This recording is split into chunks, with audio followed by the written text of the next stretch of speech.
7ই নভেম্বরে সিপাহ জনতার ঐতিহাসিক বিপ্লবের মাধ্যমে রাষ্ট্র ক্ষমতার পাদপ্রদীপের আলোয় তিনি উদ্ভাসিত হলেন। শহীদ রাষ্ট্রপতি জিয়াউর রহমান কিন্তু শেখ মুজিবের ছবি বঙ্গভবনে তিনি আবার সেখানে পুনঃস্থাপন করলেন।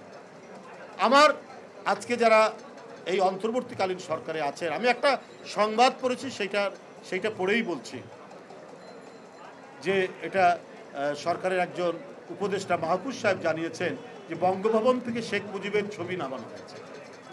দেখুন,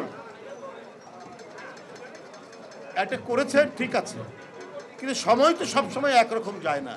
যার যতটুকু ইতিহাসে অবস্থান আছে সেটা থাক। আপনারা স্বাধীনতার পরে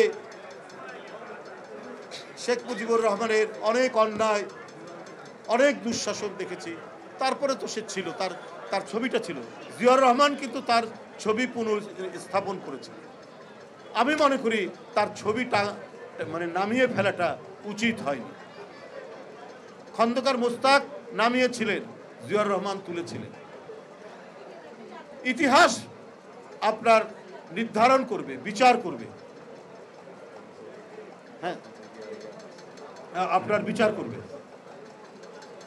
তো সেই বিচারের ভার থাকলো, জনগণ বিচার করবে।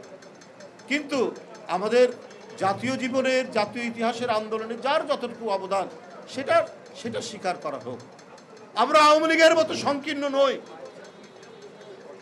আমরা ছোট মনের প্রচার দেব না। এই জন্যই বলছি শেখ মুজিবের ছবি নামানোটা উচিত হয়নি।